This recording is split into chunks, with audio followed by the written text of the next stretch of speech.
అంటే ఇది మట్టి జలాలు కాదు, దేశం మొత్తం అమరావతితో ఉంటామని చెప్పి నిరూపించిన రోజు ఇది. ఓసారి ఈ చరిత్ర మనం మర్చిపోతే చాలా కష్టం అవుతుంది. ఆ రోజు ఇక్కడే కాదు, అన్ని దేవాలయాల్లో, అన్ని గ్రామాల్లో పవిత్రమైన మట్టిని తీసుకుని, అక్కడ జలాలు తీసుకుని దేవాలయాల్లో పూజలు చేసి ఆ పూజ ఫలితాలు ఇక్కడికి తీసుకొచ్చాం. అలాంటివన్నీ కూడా మనం ఒకసారి గుర్తుపెట్టుకుంటే, ఈరోజు సాక్షాత్ పార్లమెంటు ఒక పార్టీగా చాలా సులభం అనుకున్నారు. ఆ 3 ముక్కలాటతోనే ఏమయ్యారో మీరే చూశారు. అలాంటి జరిగే పరిస్థితి వచ్చింది. ఇలాంటి పవిత్రమైన సందర్భంగా నాకు చాలా భావోద్వేగం ఉంది. మీకు ఒక నమ్మకం, ఇది ఒక రాజధాని అవుతుంది, మీ జీవితాల్లో మంచి కలుగుతుంది. అదే కాకుండా మీరు ఇక్కడ రాజధానికి భూమి ఇచ్చిన వారు శాశ్వతంగా అవుతారనే మంచి పేరు కోసం ఒక నమ్మకంతో నాకు 29,000 మంది రైతులు 33,000 ఎకరాలు స్వచ్ఛందంగా 1% లిటిగేషన్ లేకుండా ఇచ్చారు.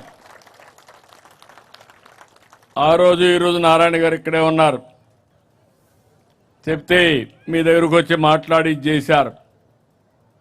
ఇది అమరావతి ఒక క్యాపిటల్ కాదు, ప్రజల ఆత్మ గౌరవానికి చిహ్నం. ఇక్కడే అమరలింగేశ్వరుడు కొలువు, ఇంకో పక్క ప్రసిద్ధ బౌద్ధ స్తూపం, కృష్ణమ్మ తల్లి, దుర్గమ్మ తల్లి. ఇంతమంది అండగా ఉంటే తాత్కాలిక ఇబ్బందులు వస్తాయి కానీ అమరావతికి ఎప్పటికీ అపజయం లేదు. ఇది చరిత్ర. ఆ రోజు కూడా నేను ఆలోచించాను, ఎక్కడ రాజధాని అయితే బాగుంటుందని ఆలోచించాం. నడి బొడ్డున ఒక పక్క దక్షిణ ఆంధ్రప్రదేశ్, ఉత్తర ఆంధ్రప్రదేశ్, 2 మధ్యలో 12 పార్లమెంట్లు వస్తే 2 మధ్యలో వచ్చిన పార్లమెంట్ 13వ పార్లమెంట్ ఇది. 33,000 ఎకరాల భూమి, 29 గ్రామాల రైతాంగం. ఆ రోజు ఈ రోజు చూస్తున్నాను మీలో ఐకమత్యం. ఈ రోజు మనం గెలిచామంటే ఆ ఐకమత్యమే కారణం. అలాంటి ఈ రైతాంగాన్ని, రైతు కూలీలను అభినందిస్తున్నా. 58 రోజుల్లో మొత్తం కలిసి 54,000 ఎకరాలు పూలు చేయగలిగాం. 2019 యామారాం, చీకటి రోజులు ప్రారంభమైనాయి. 3 రాజధానులు, ఇక్కడిని ప్రజావేదికతో విధ్వంసం ప్రారంభమైంది. మా ఆడబిడ్డలను చూశా. చరిత్రలో వీర వనితల గురించి చదువుకున్నాం కానీ ఒక రాణి రుద్రమదేవిని, ఇలాంటి వీర వనితల గురించి చదువుకున్నాం కానీ నిజమైన అమరావతి చరిత్రలో మీ ప్రతాపాన్ని చూపించారు, మీ పట్టుదల చూపించారు. నా జీవితంలో ఎప్పుడూ మర్చిపోలేను. ఎన్ని అవమానాలు పడ్డారు నేను చూశా మిమ్మల్ని. ఆ రోజు నేను, మా మిస్సెస్ వస్తే, భువనేశ్వర్ గారు వస్తే, మీ యొక్క ఆవేదన చూసి,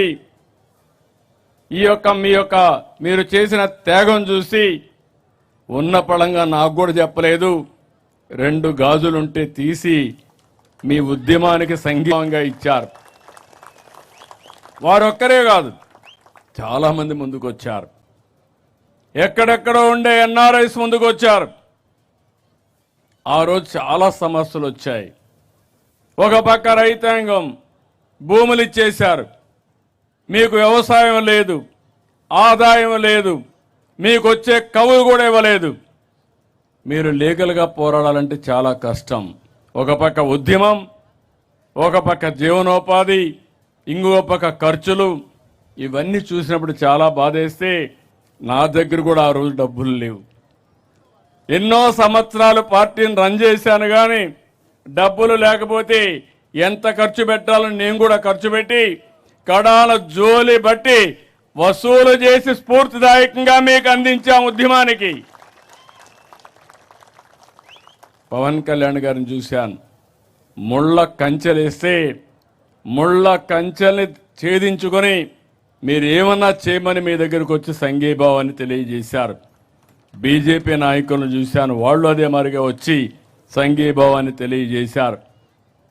ఇప్పుడు కూడా జ్ఞాపకం, న్యాయస్థానం దేవస్థానం, అమరావతి నుంచి అరసువెల్లి వరకు మీ పాదయాత్ర మధ్యలో మీరు ఆపేసే పరిస్థితి నేనే సజెస్ట్ చేశాను, వద్దు ఇంకా పోవద్దండి, ఈ దుర్మార్గులు ఏం చేస్తారో తెలియదు, మర్యాదగా ఈరోజు ఒక అడుగు తగ్గదాం, రాబోయే రోజుల్లో 10 అడుగు సింహాల మారిగా ముందుకు పోదామని చెప్పా.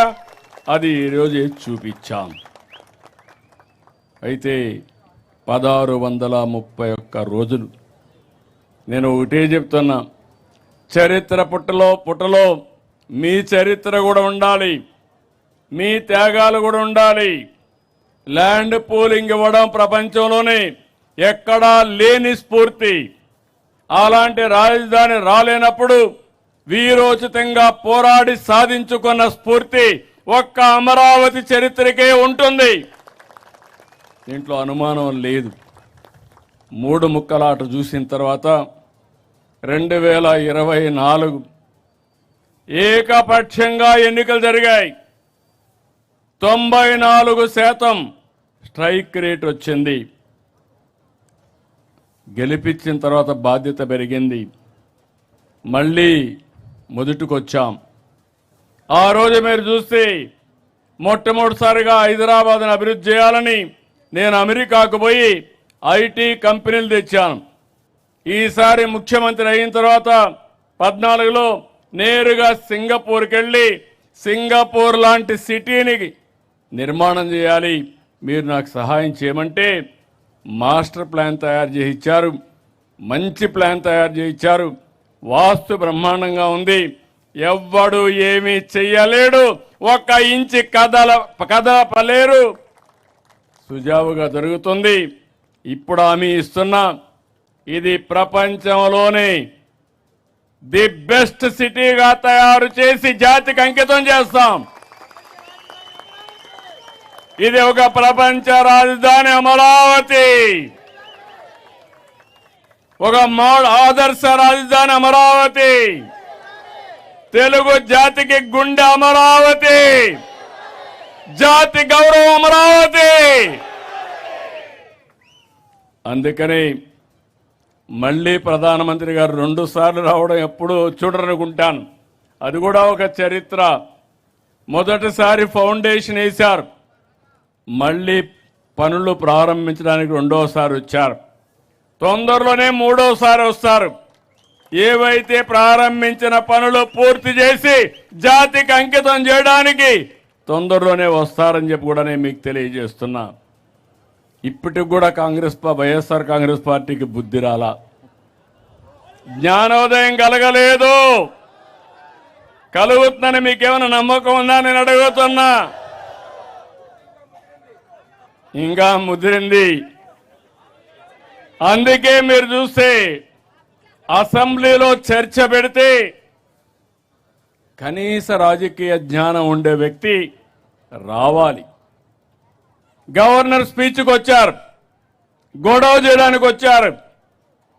అదే సమయంలో నిన్న అమరావతి పైన తీర్మానం పెడతామంటే ఇక్కడికి వచ్చే పరిస్థితిలో లేరు. ఇంకో పక్క మీరు చూస్తే ఢిల్లీలో లోకసభలో రాజ్యసభలో వ్యతిరేకించిన ఏకైక పార్టీ భారతదేశంలో ఏం పార్టీ? అది పేరు చెప్పాలనా?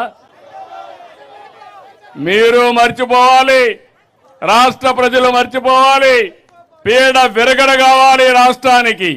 అలాంటి పార్టీ అది.